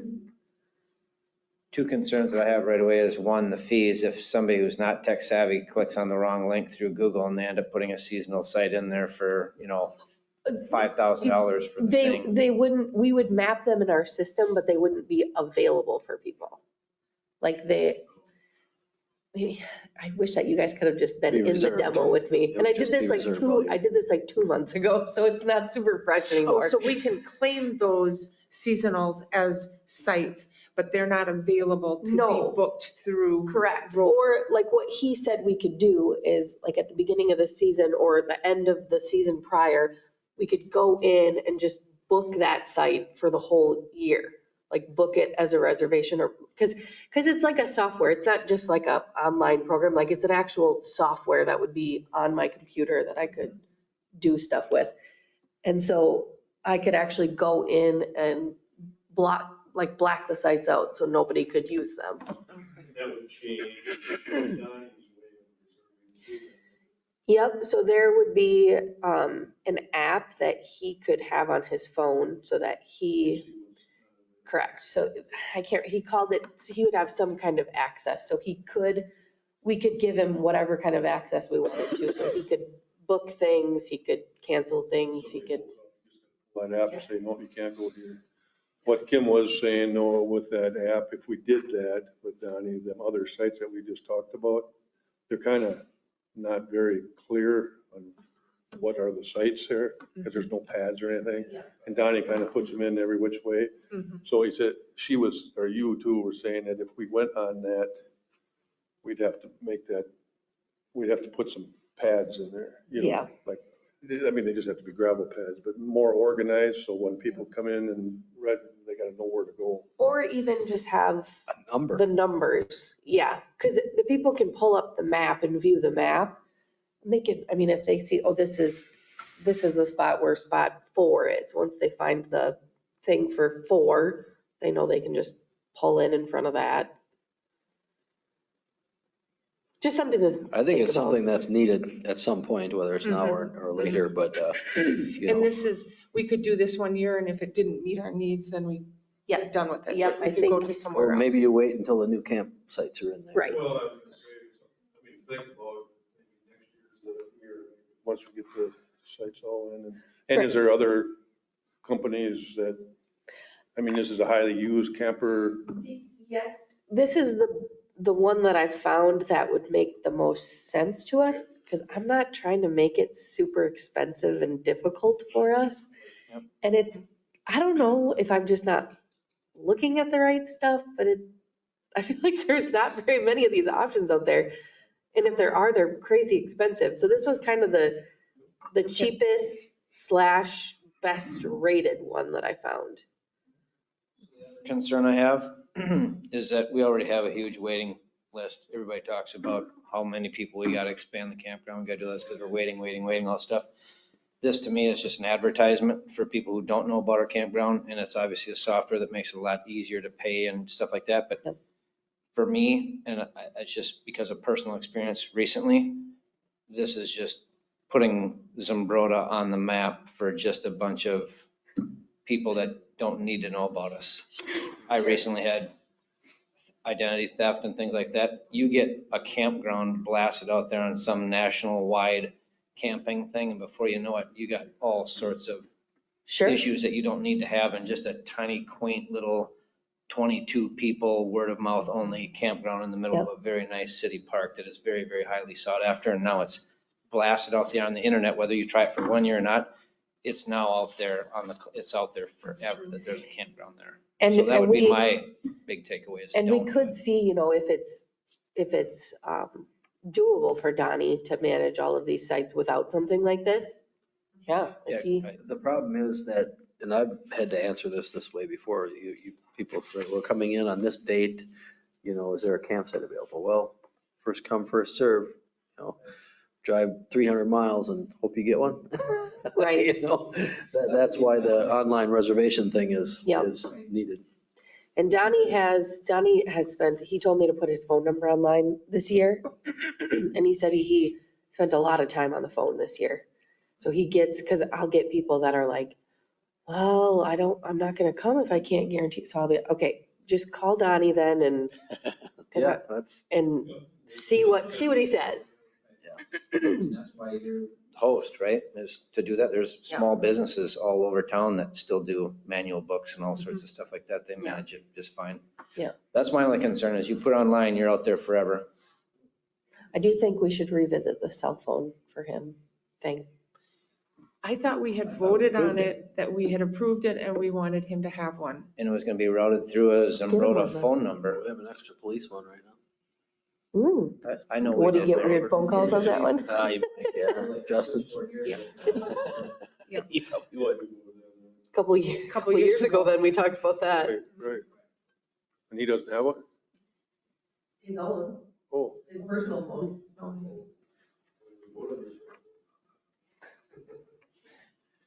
Good question. Get him a phone. Get Donnie a phone. A little late. Yeah, like, No calls now. we might as well not pay for it yet, huh? Right. What month? How long does it take to get, is Verizon pretty quick at, Yes. so I would say March? Oh, no, before then. We can back find it in the minutes. They can book state parks 3 months out. Well, we don't take reservations though. Oh, Yeah, we don't, yeah. So Okay. it's the week before someone's coming in usually. okay. So I would say start the process and call them early March, get it sent to us. All right, who's going to remind me? Set one on your computer. I do, but. We'll have to take You reservations just for the reminders on seasonal. my computer, there's like 400 of them. There's 3 seasonals out there. And he takes Do we need to reservations find for the those minutes? though, right? I'll search tomorrow. Mhm. Put that number out there that we have seasonal ones. So then, And I'm once we sure have he that has the phone, are we contact gonna, we're numbers gonna pay for for that the phone all people year? that have been seasonal or want I have seasonal. to. Because they came to that meeting. And we can just call them and say, hey, $35 a month? Something like that, $38 a month? Unless we could do Can't be like that difficult to when I schedule. retire, I can. I can do that, right? Give a prepaid one. Yeah. You get them a burner phone. Yep. Yep. Yep. Okay, then what I added there, Kim said it'd be handy to have a schedule, right, Brian? Just- Yes, yeah, well, for, Like one of the, is the road out here, you know.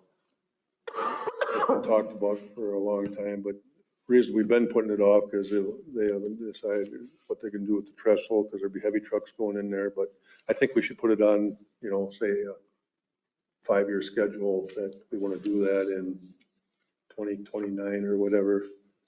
And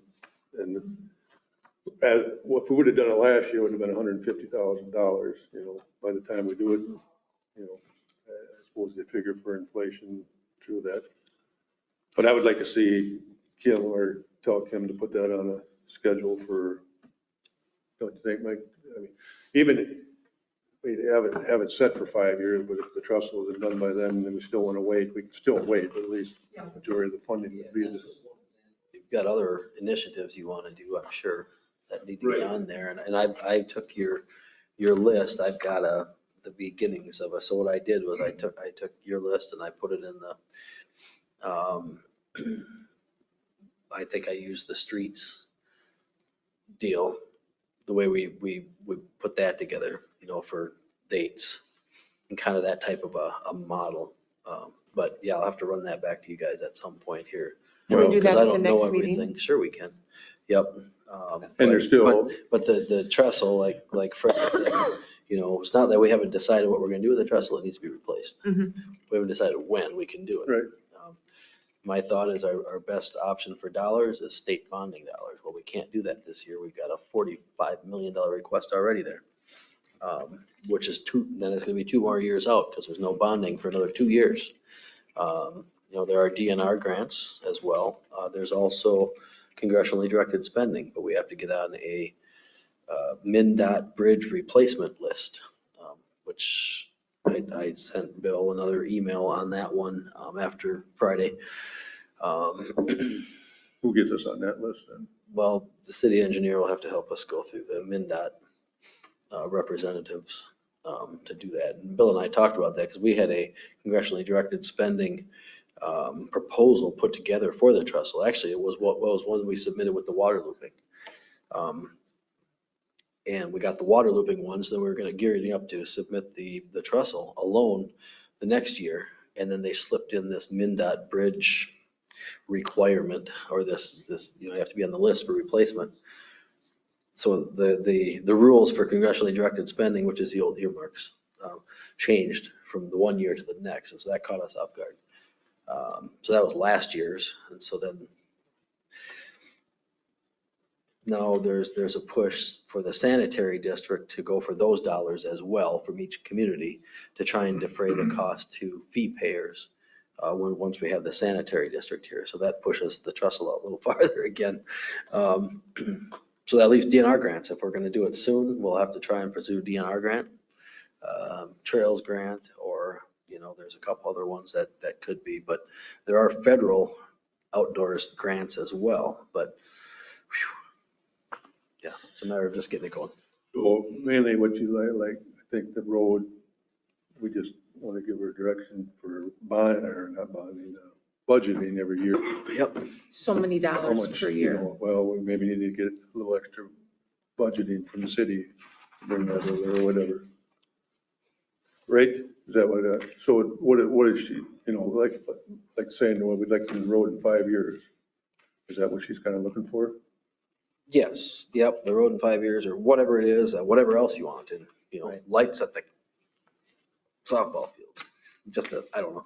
I'm just trying to think of other things that have been discussed in this group over the last few years. I would like to add on there is, 3 to 5 years, I think that deck on the That's a good one. shelter is gonna need to be replaced, so. Yep, that's a good one. I'd like to see her put that on the schedule for the next 3 to 5 years, because, my guesstimate, if we just do all tracks and all that, it could be easily a $30,000 deck. Right, yep, and I see it as a combination of spending the money that you have coming in wisely and saving for those things over the years, as well as whatever we're able to do, because it's direct levy impact, or whatever we direct towards the park. So- And, those are a couple things, but, we've done a lot of big projects the last 5 years. So, we've replaced a lot of buildings and added this and that, so huge, other than maintenance projects. Probably won't be. Right, Mike? I mean, I don't see any, we'll have the 2 new shower houses and their bathrooms, and Yeah, we still have to, that's the only 2 things that I can think of that. right, we still have to have maintenance replacement cost there at some point for some of those things. We don't want to Well, run into a skate park thing again where all of a sudden there's no money there to do all that. We want that in place for when it comes around. And there's still every year, $10,000 goes into that Kids Kingdom Fund, and that's what over that 220,000 has been built Yep. up. So that still goes in there. Yes. Yep, and then, the capital planning, that'll help with grants as well, because somebody can say, hey, this is the progression. I think the other thing we need to at least acknowledge or talk about is a dog park, because people want a dog park in this town. And I don't know where we're gonna get the money, who's responsible for it, but either city council or us has to take it on. Just the other day, there was another thing on social media that somebody was suggesting the old Isaac Walton, where that building was, and that they had said that they thought that was now city property. Is that true? It's not Way too small. Yeah, and that's what I thought So that was they're part. looking at a couple of acres Mhm. would be ideal for minimum. And I don't even know where in Zumbrota there is 2 acres. There isn't. That's the problem. Mhm. That's been a problem all along, but anything that the city would, where you could put fence up. Mhm. And at one time, and we never did hear back from them, which I thought kind of made perfect sense, was the fairgrounds, but I know Kim had talked to somebody out there, and I don't think they must not No, really like it. I don't think they're not too excited about it, I don't think. Did they ever put city water out there? For the 4-H building then?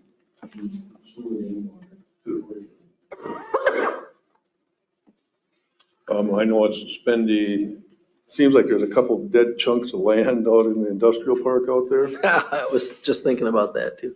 on the end of water filters. Yep. It'd be, not saying that you can't sell it, but, you could put fencing up. And if it does, somebody interested in, I don't ever, I just got 2 calls on those today. huh? I got 2 calls on those. On the lots, Yeah, it might have been the same person, but if you sell them, what kind of commission do you get? 100%. Yeah. No, I gave it to But then right Riviera. across the road from there is another lot that I think the city owns, don't they? Next to the Midwest out there. Yes. That one's more marketable. But that one, I don't know if it's 2 acres, but it looks big enough for me for dogs to get exercise. And they had goats out there one year, so. But when I was driving around checking lawns, I was like, oh. We have one guy that uses the outfields of the softball fields for that. For One. goats or No, dogs? Not dogs, not goats. I Goats guarantee are there's maintained. one I see a lot of people out there because it's 50% fenced in, most of the dogs aren't gonna take off and run out. Are they cleaning up after themselves? I don't go that far and check, but I'd be willing to bet no. Well, they technically, by ordinance, they can't be off the leash. Hmm. They're in the park. Well, you can't have them off Well, the leash that anyway. one, we actually had one of our summer help got bit last year out there at the bathrooms. Oh, God. There's a definite demand, that is for sure. I was just walking this weekend and had a nice couple stop me and ask. I was walking my dog and like, is there a dog park here? Said And, there's not. you go to all of the other area towns and they have them. And so you stop and you think about that. If you have people that are looking for a place to buy and they're comparing apples to apples and oranges to oranges, and that's important, they're gonna go where they've got it. They won't come here. I don't know the bigger communities, does Pine Island or Wanamingo or Goodhue, do any of them have a dog park? I don't know, I don't have a dog, so. I know Passon does and I know Byron does. Yeah, the bigger communities typically do. Rochester's got several. But I don't know that there's any towns our size around with a dog park. That would be a good marketing thing for Zumbrota too. We pull people in from, they can go to Casey's, Quick Trip, coffee shop. I think I've asked you this before, maybe not. Where your little hoop houses are out over here, because you guys got rid of all them black filter things, didn't you? Is that area at all? Yeah, well, I don't. Or do you guys? Available out there. That's probably a little small too,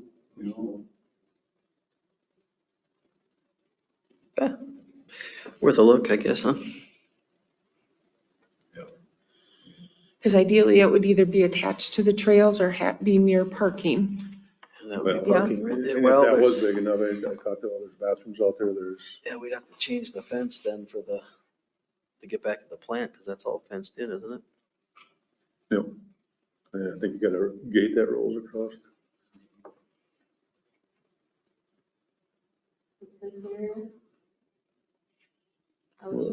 Where that road is, go up a little bit, right? Further, oh, that little road that goes, no, Yeah, you're in the because right Helton's spot. comes way down there, To doesn't the it? right. Yeah, but it comes back there further, doesn't it? Right there, right to there? That's the fence. That's not a road, that's a fence. Oh, that's a fence, but that's the line right there, isn't it? Here, turn on the parcels, Miranda. That's the fence. That's the gate and the fence. Yeah, there's the parcel right there, you're right. Oh, yeah, that's definitely not big enough. But what's on that area back, that dirt and? Yeah, That drops off. deep, oh, Steep. Yeah, that's where that little creek. So is all of this stuff going away? Once a week? Assuming they give us $45 million more. Then let's just hold on. That looks like a really good spot. Well, we can't put fence up over there where the gardens are. Can we put an invisible fence and put collars on their dogs when they come? Yeah. Yeah, that is a problem. I know it's in it, but. Right. but we can't fence there, can we? That's in the floodplain. Mhm. Could we put up temporary fencing? Right? Park board goes and takes it down if it's gonna flood? I'm just kidding. I was thinking more or less like just north of the skate park right there in that empty lot that we use for overflow parking during the covered bridge fest. Nope, on to the right side, right there where your arrow is. That would be a fantastic little spot for like a small little wiffle ball field, or using the backstop that's already out into the park right now too, wiffle ball. That's where that needs to go. But with wiffle ball, Could we put just snow fencing, plastic snow fencing in there that's literally just temporary, like you do during an event that just is there temporarily. Because I know wiffle ball would be very, very popular out there. It would be. Get them out of my I backyard. looked up there and seen that star there and it's like, well, why is Texaco advertising? That's the memorial. It's like, what in the world? Well, that's, yeah, I know, well, that's the big problem is that, where do you find a couple acres or? The chunk of land between number 6 and the cemetery out there on the south side of that entrance to the cemetery. That's just a tiny little chunk of tillable. Like here? Nope, keep going. Oh. Yep, right where Right you're, here. yep. Oh, that would have been To your Webster's. left, right on the yeah. very left hand side right there. But I don't know, Not did that. Webster That's sell it with the Webster. house? Brian, That's square right there. Right down below? Yep, that one right there. Cemetery owns that. That one? Cemetery owns that. Oh, there you go. That's currently rented out and tillable right now. Yep. So what if that tillable land turns into a temporary dog park?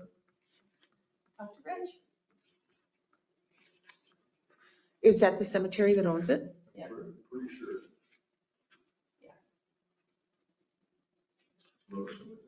Yeah. We don't. And then Webster's would just run it with their rest of their.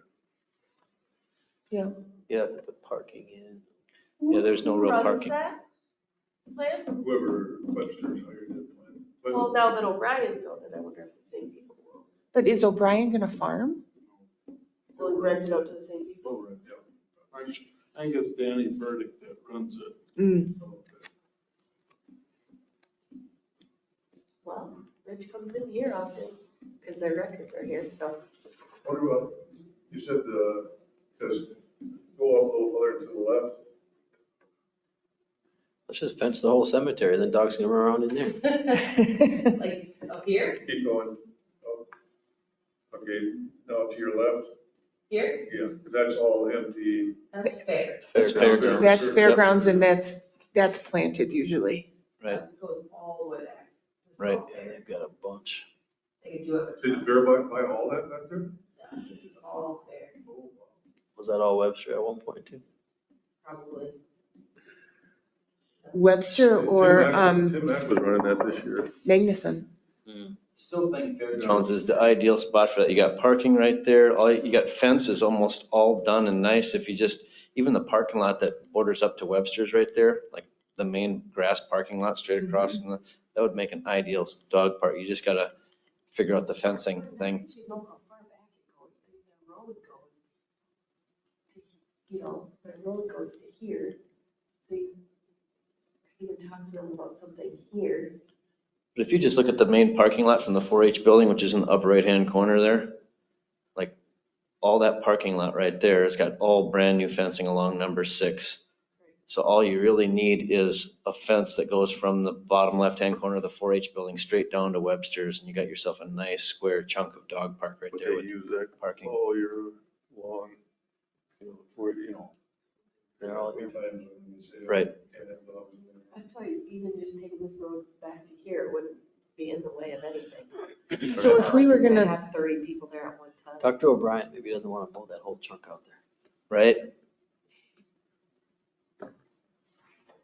I guess we probably have one dog park. I was just gonna say that we wouldn't want a dog park in his front yard. That'll be the I next mean, that's thing. what you could run in next week. Yeah. Look at all this really cool place and stuff. Like, Yeah. Not in my backyard. Want a dog park back there? Probably not. How about your parking lot at your My property. Great dog park. Who bought the Wobig plot up there, the old Smith thing right on 9th? Right where the gravel Beth road is, Feinberg. between like Gills and Greenstead? Busy baby. Yeah, but that's all, like I'm saying, that's all like kind of empty right in there. Some of it. Or the Kennyberg farmland across the street. That's Well, when I all, first got on. that's all hillside. And land. on that, When I first got on, Tell you what, go talk to Lloyd Johnson. Keith Carlson was down there that I know we talked to, and he wanted wanted to buy a couple acres and he went, And a lot of that was wetlands. well, and he wanted, what did he want for that? Oh, it was a lot. It was like 30,000 an acre. Yeah, 25, something like that, 27. Ooh, that was Berg's? No, it was Carlson. Oh, Carl, yeah. Kind of. Oh, yeah.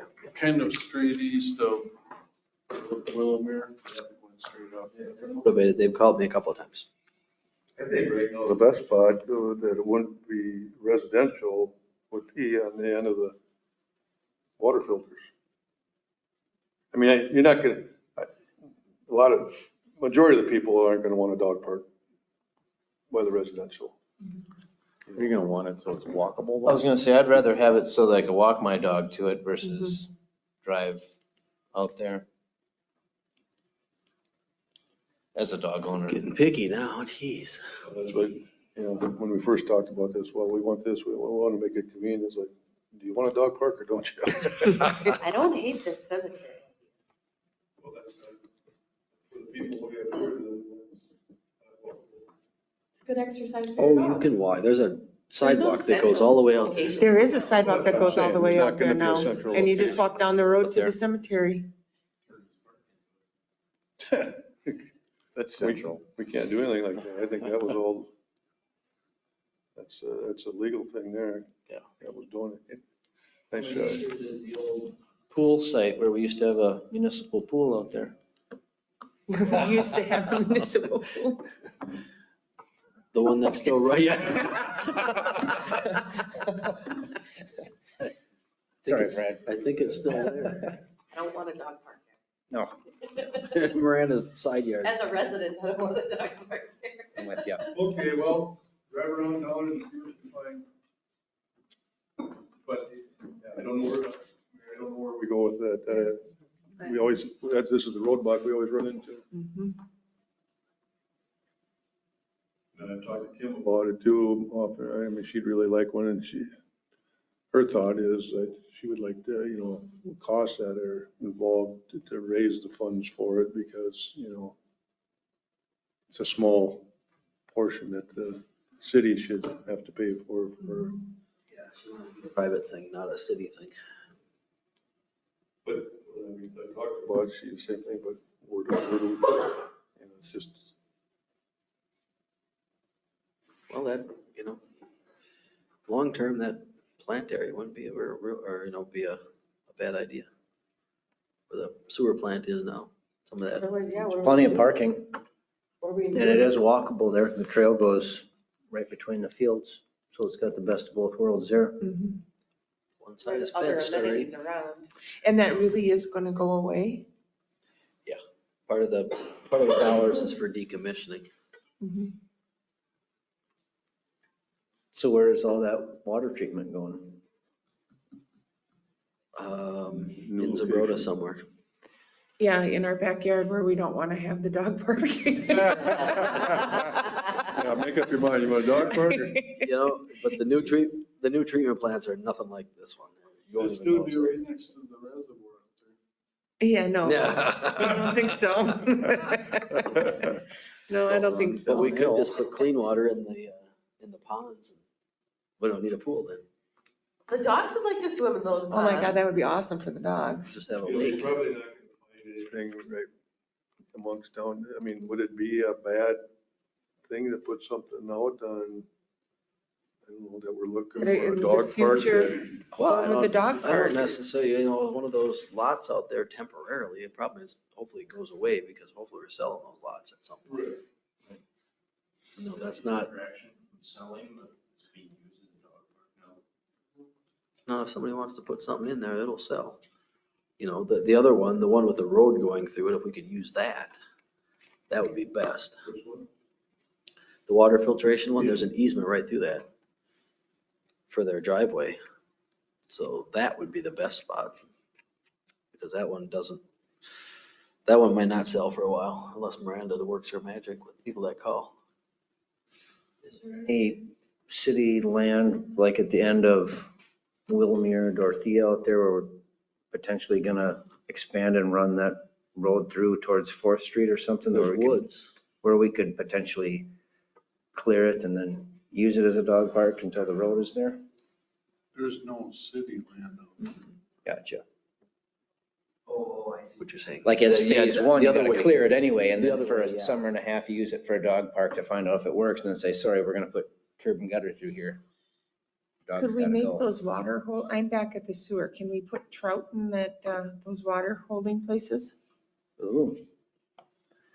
Another amenity. Fishing Little pier on there? So would I that be? like that idea. Also a bad thing to start looking into that So, property, to your Brian? left, Miranda, too. That would be great. That one. So part of that property, this park board has, Well, that's. is that not correct? Which one? Underneath the power lines back there? Yeah. So That this was- is off the end of Charleston Edition. Yeah. That's a pleasant Yeah. loop there, but there are some Oh, that's pleasant. I'm couple sorry. of parcels there. The one is wetlands, I think, right, Mike? Yeah, those three are. But then go back down Miranda towards Charleston. You can, oh, you go to the right. You don't even move, just, oh yeah, there you go. Because you should be able to see the, Oh, he's getting his back. no, now you do have to go down. I know. Oh, yeah, right there. There. There, now you can see the parkland tree or, no, the little strip. Yep. Yep, and then That's the next park- one down below. See And how it that's goes all the way supposed to be a underneath? trail system in Yeah. there. So That's you're where the looking for a trails- dachshund dog park. Check out the motorcycle track there. That is, that person that lives right there. Joe, no, is that Joe? Not Joe. Yeah, Joe. What's the last name? Autumn, Otto. Jessica Autumn. Yeah, it's cool back there. They had a football field back there too. Yeah, she does. Not far that far back, but yeah, kids like to hang out. You can see the football field right there. That'd be on Carlson's. Yeah. I think it's wet back there. Mhm. Must got the okay to do that, huh?